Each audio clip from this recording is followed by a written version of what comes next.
Alright guys, welcome back.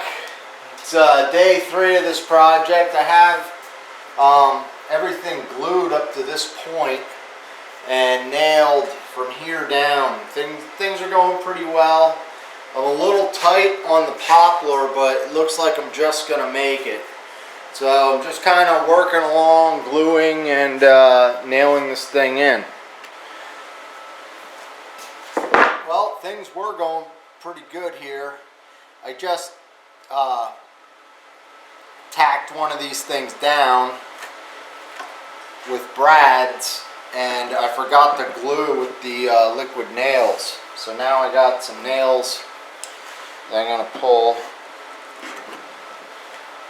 using 1-inch brads. That one broke off twice. Let me just tap those in. These little nails are brittle. Alright, that should be good. Yeah, it's important that you use the liquid nails because that's what really makes this stuff stick. And I'm also using wood glue to join each piece individually. And things are going good. It's just going kind of slow. So I'm working through it. Doing alright. And someone actually asked me what's up with all the woodworking projects, and I don't know, sometimes I just kind of get in the mood to do woodworking projects. I don't really mind whether it's working with wrenches or working with wood, as long as I'm using my brain and using my hands, I'm happy. So I'll have some small engine videos coming up. In fact, I have a snow blower I need to fix. It just hasn't snowed here.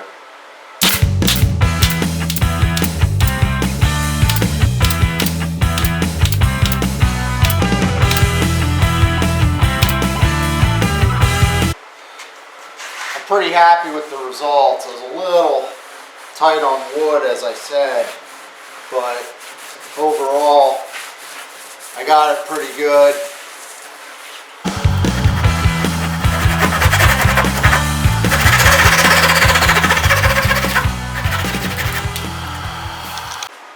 Alright guys, so I believe this is about the 4th day I've been out here trying to film this project, and you know, it takes a lot of work to be able to do this, and I've been out here trying to heat my garage. It's been pretty cold lately. Got sawdust all over the place. It's raining outside. I was going to sand this thing outside, but I want to get this video wrapped up, and I'm just going to put this out there. You know, you guys, I have a fair amount of people watching the videos. If you could comment or give a thumbs up, that really helps the video. And you know, I've definitely been putting in a lot of time trying to get these videos out to you guys.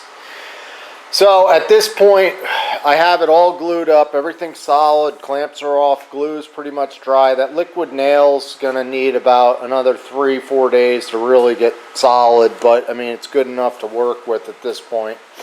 And what I'm going to do is I'm running my router here. I have a plunge router that I use, and we're going to run this bit, which is called a flush trim bit, and it has a ball bearing on there. And what we're going to do is we're going to take that ball bearing and we're going to have it follow this piece of wood all the way around. And what that's going to do is it's going to make this top edge exactly flush, perfectly even.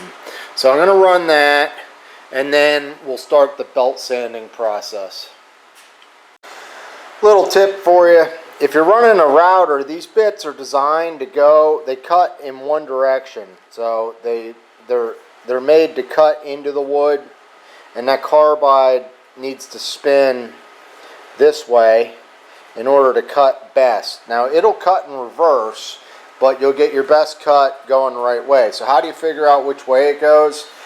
If you just take your right hand and you go like this, and the way your fingers are pointing, that's the way you want to go. and that'll be the correct way to run your router if you're ever doing like a tabletop or something like this. Alright, time to make some dust.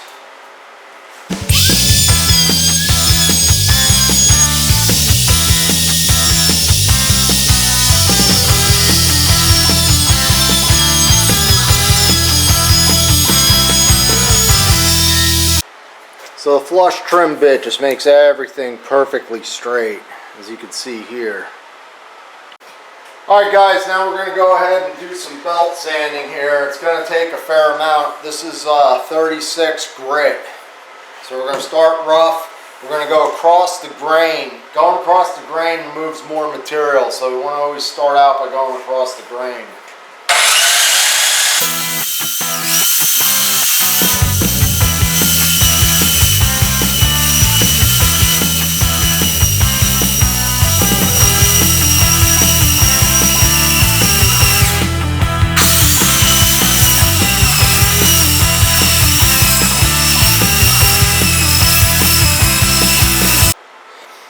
So I went through, I did my 36 grit. As I said, we went against the grain because that removes the most material. And now the next thing I want to do is just go with the grain with the 36 grit. Well, it's getting to be a pretty messy job. Took about maybe 15-20 minutes, and I got this top sanded down to 36 grit. So now I'm going to switch up the belt here. It's looking pretty good at this point. Everything's nice and flat. So we're going to go up to about an 80 grit and hit it with that quick. Alright guys, I continued sanding with the grain. I got up to 180 grit.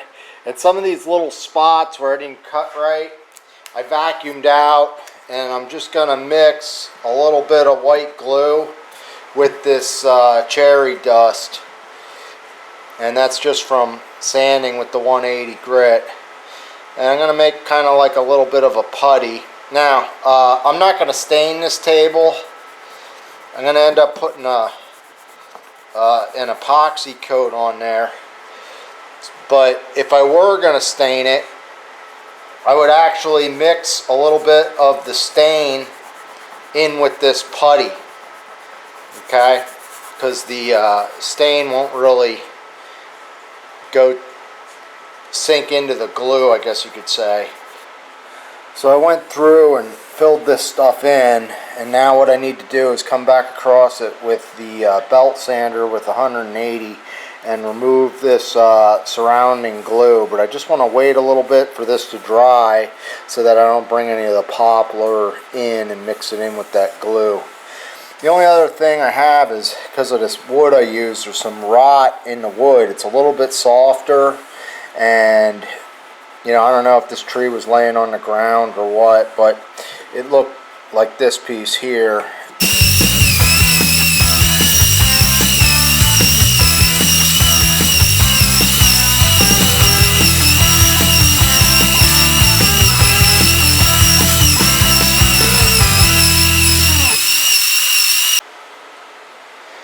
Oh yeah, you can tell we're working out here. We're getting good and dirty. So I now have the sanding all done, and what I'm doing is I'm setting up a 3/8 inch round over bit in my router, and I'm going to use this profile to go around the edge of the table so it doesn't have a 90-degree edge, and it's just a lot softer.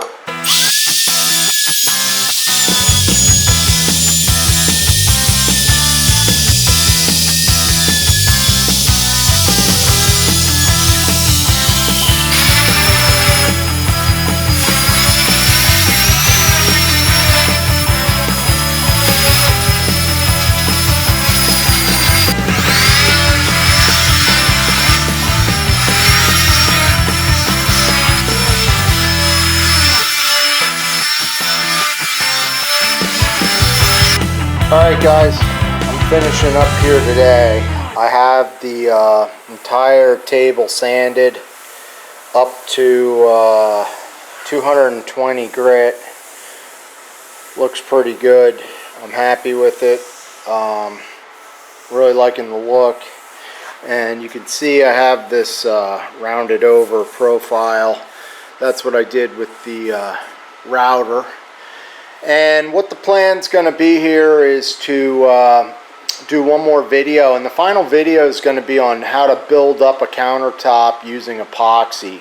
So we're going to do sort of like a bar top finish, which should be pretty durable and protect this thing, because I will be working on this table.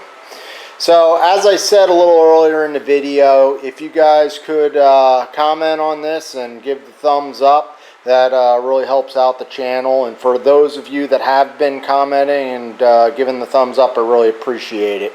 So this is video 2, and you're going to have to stay tuned for video 3 where we finish this project up. Thanks for watching.